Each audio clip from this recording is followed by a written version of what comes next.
Movie का आगाज एक लड़की से होता है जो किसी चीज से बचने की कोशिश कर रही थी और भागकर अपने घर में जाकर छुप गई, जबकि मंजर बेनी तक पहुंच जाता है।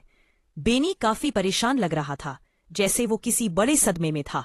सुबह बेनी के झटके की तस्दीक हमें हुई क्योंकि वो अपने दोस्त से बात कर रहे थे कि वो अब चीजों से थक चुके हैं और ब्रेक लेना चाहते हैं। उसने साइकिल पर कारो वैली जाने का मंसूबा बनाया था ताकि वो दुनिया से दूर अपने साथ कुछ वक्त गुजार सके। उसके दोस्त को भी ये ख्याल पसंद आया। थोड़ी देर बाद हम बेनी को अपनी गाड़ी में कुछ चीजें लेकर जाते हुए देखते हैं। थोड़ी दूर जाने के बाद वो एक जनरल स्टोर के बाहर अपनी गाड़ी खड़ी करता है और वहां से अपनी साइकिल निकालता है। वो जनरल स्टोर के अंदर जाता है और कुछ चीजें खरीदता है और जनरल स्टोर के अंदर हमें वही लड़की नजर आती है जिसे फिल्म के शुरू में हमने वहशत में देखा था। वो उस वक्त बड़े अजीब अंदाज में बेनी को देख रही थी। बाहर आता है और अपनी खड़ी कार से अपनी साइकिल निकालता है तो वो लड़की बाहर आती है और उसे दोबारा देखने लगती है और बेनी अपने सफर पर रवाना होता है। बेनी कारो वैली की तरफ बहुत तेजी से साइकिल चला रहा था। रास्ते में उसे एक आबशार नजर आई तो पानी पीने के लिए रुक गया। यहां कुछ देर आराम करने के बाद उसने दोबारा अपना सफर शुरू किया और तवील फासला तय करने के बाद उसे एक दम पर रुकना पड़ा क्योंकि उसकी साइकिल का एक टायर चिपटा था। वो अभी अपनी साइकिल को चेक कर रहा था कि एकदम से कार पीछे से पूरी रफ्तार से आई और उसे टक्कर मार दी। ये गाड़ी वही थी जो हमने जनरल स्टोर के बाहर देखी थी और जो लड़की उससे निकली वो वही थी जो जनरल स्टोर पर थी। लड़की बेनी की तरह मौत से खौफजदा थी जब वो बेहोश हो गई।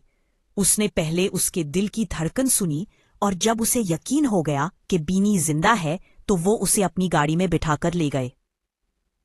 काफी दूर जाने के बाद उन्हें एक वीरान इलाके में एक कैबिन नजर आता है जो आबादी से बहुत दूर है। उसने घर पर दस्तक दी तो कोई उसकी बात नहीं सुन रहा था। उसने खिड़की से बाहर देखा और हर तरफ से देखने की कोशिश की।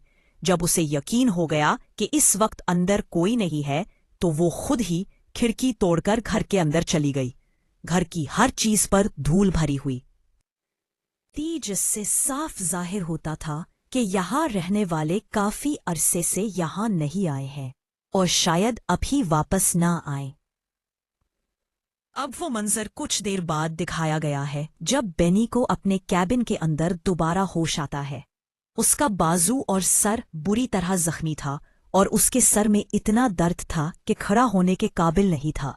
उसे ये भी याद नहीं था कि उसके साथ आखिरी बार क्या हुआ था और वो यहाँ तक कैसे पहुंचा था। जब उसे होश आता है तो बेनी के हादसे का सबब बनने वाली लड़की भी उसके करीब आती है। कुछ देर बात करने के बाद उसे एहसास हुआ बेनी को हादसे के बारे में कुछ याद नहीं है, इसीलिए वो खुद सच नहीं कह रही है।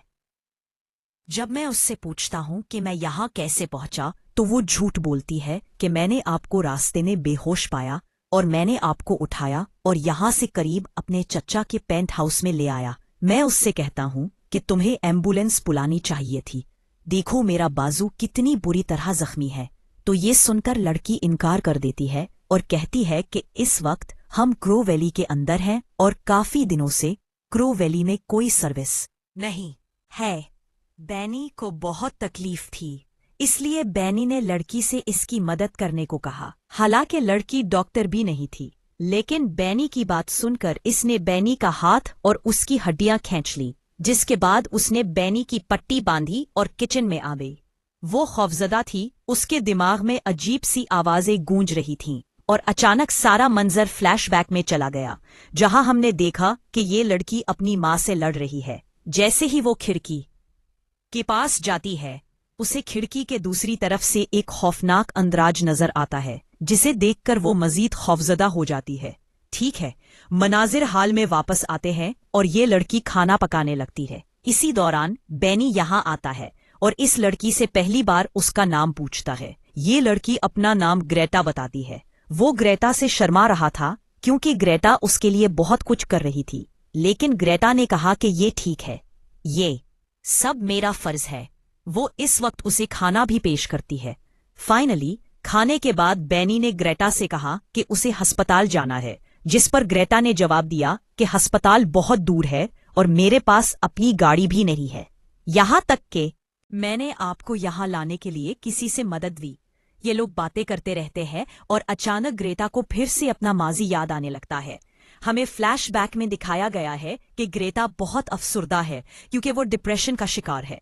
वो अपने डिप्रेशन की दवा भी नहीं लेती और उसे हमेशा ऐसा लगता है जैसे कोई उसका पीछा कर रहा है, उसके पीछे कोई भूत है। ग्रेटा के जहन में भी हर वक्त उसी हस्ती की आवाजें गूंजती रहती थीं। आज रात भी जब वो फोन इस्तेमाल कर रही थी तो उसकी माँ उसके पास आई और उसे डांटा क्योंकि उसने ग्रेटा की तमाम अद्वियात देख ली थी जो उसने गिरा दी थी। लेकिन ग्रेटा उनको भी नजरअंदाज करती है, ये कहते हुए कि वो रोजाना अपनी दवाएं ले रही है। ठीक है, मनासिर हाल की तरफ लौटते हैं और हम अब भी ग्रेटा को उन्हीं आवाजों से घिरे हुए देखते हैं जो उसे माजी में परेशान करती रही है। इस वक्त ये आवाजें हमें साफ दिखाई दे रही थीं और ये आवाजें उसे बेनी को मारने पर उकसा रही थीं। इन आवाजों की वजह से वो किचन से चाकू भी उठाती है और बेनी के कमरे में जाती है और उसे अचानक होश आने पर उसे मारने वाली होती है। वो अपने कमरे में पहुंच चुकी थी, लेकिन वो आवाजें अब भी उसका पीछा कर रही थीं। घबराहट को छोड़कर वो जल्दी से अपने कमरे में आती है, लेकिन अब उसकी नाफरमानी की वजह से आवाजें और भी बुलंद हो गई थीं। ग्रेटा उन आवाजों से चौंक गई। उसने जल्दी से अपना मुंह टॉयलेट में छुपा लिया और जोर जोर से चीखकर उन आवाजों को रोकने की कोशिश की, लेकिन ये आवाजें नहीं रुक रही थीं। जैसे ही सुबह होती है, हम देखते हैं कि बेनी अपनी मदद के लिए बाहर निकल गया है। उसे उम्मीद थी कि या तो उसे कोई करीबी क्लिनिक मिल जाएगा जहां से वो अपना इलाज करवा सकेगा, या फिर उसे लिफ्ट मिल जाएगी। चलते चलते वो फंस गया, लेकिन ना उसे क्लिनिक मिला ना लिफ्ट। जंगल में गाड़ी देखकर वो दरख्त के पास सांस लेने के लिए रुक गया था। उसने करीब से देखा और देखा कि ये वाकई एक कार थी, जिसके बारे में वो फौरन के पास गया और ग्रेटा को बताया। ग्रेटा भी उस कार को देखती है। ताहम हम जानते हैं कि ये कार ग्रेटा की है, लेकिन बेन के सामने वो ऐसा कर्टसी है जैसे वो उस कार के बारे में नहीं जानता। उसने ये गाड़ी भी पहली बार देखी थी, लेकिन अब बेन को भी अपनी हरकतों से शक हुआ कि ग्रेटा उसकी तरफ से झूठ की बोरी है और ये कार ग्रेटा की है। ग्रेटा को भी शक था कि मैंने उस पर शक करना शुरू कर दिया है, चुनांचे वो फौरन घर चले गए। बेन भी अपने शक को दूर करने के लिए घर में कार की चाबी तलाश करने लगता है और उसे ग्रेटा के कमरे के दराज में भी कार की चाबी मिल जाती है। ग्रेटा, जो इस बार अपने जहन में आने वाली आवाजों पर काबू पाने के लिए जंगल में आई थी, उसने बेनी को दोबारा गाड़ी की तरफ जाते देखा। उसे समझ नहीं आ रही थी कि बेन वहां क्यों जा रही है। जब वो जल्दी से घर वापस आई तो देखा कि उसका पूरा कमरा बिखरा हुआ था और जिस जगह उसने गाड़ी की चाबी रखी थी वो भी गायब थी। उसका गुस्सा और भी बढ़ गया था। आवाजें उसे कुछ गलत करने को कह रही थीं। वो अलमारी से बेहतरीन गेंद थपथपाती है और बेनी की पैरवी करती है। बेन के जाने से पहले ग्रेटा अब बेन के पीछे थी। ग्रेटा उसे गाड़ी से दूर होने को कहती है। बेन को उसका ड्रम बजाना समझ नहीं आता। वो ग्रेटा से कुछ कहना शुरू कर देता है। जब ग्रेटा बेसबॉल के बल्ले को झूलती है और उसे जोर से मारती है और उसे बेहोश कर देती है। अब वो तह बंद बेन को घर में वापस ले जाती है। बावर्ची खाने के फर्श पर चादर बिछाते हुए वो बेन को कुर्सी पर बिठाती है और उसे टेप से मजबूती से बांध देती है। जब बेन को होश आया तो वो चौंक गया कि ऐसी लड़की उसके साथ ऐसा कर सकती है। वो ग्रेटा से कहता है, तुम ऐसा क्यों कर रही हो? मैंने तुमसे क्या मिन्नत की है कि मेरे पीछे चलो? अगर तुम मुझे छोड़ दो तो तुम इससे जो भी पैसे चाहो मांग सकते हो। इस वक्त ग्रेटा पर एक भूत सवार था। वो बेन की बात नहीं मानती और हथौड़ा उठाकर उसे धमकी देती है कि इसे अपना असली नाम बताओ वरना मैं तुम्हारा हाथ तोड़ दूंगी। उसने अपना असली नाम डेविड जाहिर किया और जब वो डेविड का नाम सुनती है तो ग्रेटा के सर में आवाजें और भी बुलंद हो जाती है। उन आवाजों ने अब ग्रेटा को पागल कर दिया था और उसने अचानक डेविड के हाथ पर हथौड़े मारा, जिससे वो बुरी तरह जख्मी हो गया। वो जोर से भौंकती है तो ग्रेटा के दिमाग में आने वाली आवाजें भी बंद हो जाती है और ग्रेटा को भी होश आ जाता है। जब उसे होश आता है तो उसे एहसास होता है कि इसने ये बहुत गलत किया है। इसके बाद ग्रेटा डेविड के पास जाती है और उसे अपनी बहन के साथ ग्रेटा की एक तस्वीर दिखाती है और अब डेविड को याद आया कि ग्रेटा उस लड़की की बहन है जिसे डेविड ने 8 साल कबल एक हादसे में हलाक कर दिया था। अपने सामने सच्चाई देखकर डेविड भी बुरी तरह घर जाता है। डेविड अब बहाने बना रहा था। उनका कहना है कि इस हादसे में मेरी गलती नहीं थी, ये तुम्हारी बहन थी जो मुझसे पहले आई थी, और जब मैं उसकी मदद के लिए नीचे उतरा तो वो मर चुकी थी। तो ग्रेटा कहती है कि झूठ ही झूठ है, जब तुमने उसे देखा तो वो जिंदा थी। मैं आपको मदद के लिए बुला रहा था और तुमने डर के मारे उसकी मदद नहीं की और उसे वहां अकेला मरने के लिए छोड़ दिया। यहां डेविड ने उसे कायल करने की कोशिश की कि मुझे यकीन है कि मैंने उसे चेक किया है, वो मर रही थी। ग्रेटा फिर उसे बताती है कि तुम इस दिन नशे में थे, तुम्हें कुछ याद नहीं था। अचानक ग्रेटा के दिमाग में वही आवाजें आईं जो उसे डेविड को मारने के लिए कह रही थी। वो अपनी जिंदगी के हर मसले के लिए डेविड को मोरिद इल्जाम ठहराती रही और अब वो हथौड़े से उसका सर तोड़ने वाली थी। डेविड को मारने से पहले उसे बाहर से एक ट्रक की आवाज आती है जो उनके घर की तरफ जा रहा है। दरअसल वो उस घर का मालिक था और ईवा बाहर जाकर उसे बुलाती है, और जब की ने इस आदमी से पूछा कि तुम कौन हो, तो वो मेरे होने का बहाना करती है और कहती है कि मैं यहाँ से गुजर रही थी। जब मेरा हादसा हुआ तो मुझे यहाँ पनाह लेनी पड़ी। अब वो उस आदमी को अंदर जाने से रोकती है और कहती है कि आप मुझे कुछ फासले तक लिफ्ट देंगे। वो शख्स ग्रेटा की बातों का कोई जवाब नहीं देता और उसके कपड़ों पर खून देखकर उसे मालूम होता है कि उसके अंदर जरूर कुछ हो रहा है। लिहाजा वो ग्रेटा को साइड पर रखते हुए रात घर के अंदर गुजारता है। बावर्ची खाने की तरफ जाने से पहले वो फर्श पर पड़े बेसबॉल के बैट को उठाती है और उसे एक और चक्कर लगाती है, जिससे बूढ़े आदमी को भी बेहोश कर दिया जाता है। इस मरहले पर खून बहुत ज्यादा बह रहा था। इसने बहुत जोर से मारा था। इतना खून देखकर जब उसे होश आया तो उसे एक बार फिर महसूस हुआ कि उसने बहुत गलत किया है। उसने खून को रोकने की कोशिश भी की, लेकिन अब कोई फायदा नहीं हुआ। ग्रेटा का दिमाग खराब हो गया था और खून बह गया था। ग्रेटा मुकम्मल तौर पर टूट जाती है। वो इस आदमी को यहीं छोड़कर एक कमरे में जाती है और अपनी बहन की कमर देखकर रोने लगती है। यहाँ डेविड, जो काफी देर तक किचन में बंद था, को भी ग्रेटा की गैर मौजूदगी की वजह से फरार होने का मौका मिलता है। उसे किचन में फर्श पर छरी पड़ी नजर आती है। उसे उठाने के लिए वो खुद को फर्श पर गिरा देता है और चाकू से हाथ खोलने की कोशिश कर पाए। काफी देर कोशिश करने के बाद जैसे ही उसने अपना एक हाथ खोला तो फौरन अपना मनहा दूसरा हाथ और टांगे भी आजाद कर ली और तेजी से काउंटर पर पड़ी गाड़ी की चाबी लेकर यहां से भागने की कोशिश करता है। वो गाड़ी स्टार्ट करके यहां से भागना चाहता था, लेकिन शायद उसकी किस्मत खराब थी क्योंकि गाड़ी का इंजन अब काम नहीं कर रहा था। इसी दौरान ओलिविया को भी कुछ शोर सुनाई दिया।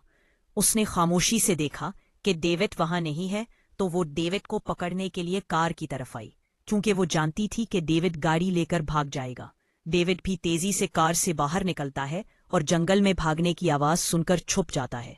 यहाँ ग्रेटा उसे मारने के लिए डेविड की शिद्दत से तलाश कर रही थी, लेकिन डेविड इस बार एक दरख्त के नीचे छुपा हुआ था। ग्रेटा तब भी उसके पास से गुजरी, लेकिन उसे शक तक नहीं हुआ। यहाँ एक बहुत ही सादा झटके में डेविड याद आया कि उसने कुछ साल पहले किया था। क्रोली का एक शख्स जब नशे में धत होकर गुजर रहा था तो उसका ग्रेटा के साइकिल सवार से हादसा हो गया। वो भी उसकी मदद के लिए बाहर निकला, लेकिन देखा कि ग्रेटा की बहन चल बसी थी। उसकी नोकें हिल रही थी, वो जिंदा थी, लेकिन डेविड में उस लड़की की मदद करने की हिम्मत नहीं थी। पुलिस से बचने के लिए वो दोबारा अपनी गाड़ी में बैठा और यहां से फरार हो गया। वो अब भी उसकी बातों पर बेहद शर्मिंदा था। उसे अपने किए पर पछतावा था, लेकिन फिलहाल वो उन सब बातों की वजह से अपनी जान नहीं खोना चाहता था। जब उसे मालूम होता है कि ग्रेटा वहां से चली गई है तो वो दार्थ के नीचे से बाहर आता है। डेविड को याद आया कि घर का मालिक जो यहाँ आया था वो ट्रक लेकर यहाँ से भागने का इरादा करता है, और जैसे ही वो घर आता है और चाबियां तलाश करने की कोशिश करता है, ग्रेटा उसी मालिक के ट्रक की चाबियां छुरी पर लटकाए हुए डेविड के सामने आती है। लेकिन नन वो खिसक गया कि हिम्मत करेगा और गाड़ी की चाबी ले ली। लेकिन जैसे ही वो रुकता है, फरान से ग्रेटा ने चाबियां साइड पर छोड़कर उस पर चाकू से हमला करने की कोशिश की। ग्रेटा और डेविड दोनों गिर गए। ग्रेटा मुकम्मल तौर पर डेविड और डेविड को अपने आप को बचाने के लिए राजी करने की कोशिश कर रही थी। इस सब के दरमियान डेविड ग्रेटा को मुकम्मल तौर पर अपने कंट्रोल में ले लेता है, जिसने उसके हाथ से चाकू छीनना चाहा और ग्रेटा फोर्स पूरे चाकू को अपने पेट की तरफ बढ़ा रही थी। इस भकम पैली में वो चाकू ग्रेटा के पेट में फंस जाता है और ग्रेटा खुद वहीं मर जाती है। डेविड तेजी से कार की चाबियां उठाता है और फौरन के ट्रक की तरफ भागता है। वो ट्रक के साथ यहां से जाने ही वाला था, लेकिन अचानक उसे एहसास हुआ कि शायद ग्रेटा अब भी जिंदा है। वो पिछली जेब को दोहराना नहीं चाहता था। वो ऐसे बेगुनाह को मजीद मरने नहीं देना चाहता था। चुनांचा वो ग्रेटा की मदद के लिए वापस आया। जैसे ही वो घर में वापस आया, उसने नोबों को चेक किया। ग्रेटा अभी तक जिंदा थी। उसने ग्रेटा को कपड़े पर लेटाकर घसीटते हुए गाड़ी तक पहुंचाया। डेविड उसे जल्द अज जल्द अस्पताल पहुंचाना चाहता था। सफर खत्म हो चुका था। तभी ग्रेटा को होश आया। जैसे ही उसे होश आया, ग्रेटा ने अपने पेट से चाकू निकाला और वहां खून बहने लगा। खून बहने को रोकने के लिए ड्यूट ने फौरन से गाड़ी रोकी और ग्रेटा के खून को रोकने में मदद की, लेकिन अब कोई फायदा नहीं था। खून बहने से ग्रेटा की भी यही मौत हो गई। टेन कैंपर को मालूम हुआ कि ग्रेटा अपनी बहन का बदला लेने में नाकाम रही। वो आवाजें जो उसके कानों में गूंज रही थी, उसने जो हस्ती देखी थी, वो उसकी बहन का भूत था और वही भूत उसे यकीन करने पर मजबूर कर रहा था कि ये डेविड है। और जैसे ही ग्रेटा की मौत होती है, ये भूत कहानी के आखिर में शिकस्त खुर्दा डेविड के सामने जाहिर होता है और सिर्फ ये दिखाते हुए ये कहानी यहाँ खत्म होती है।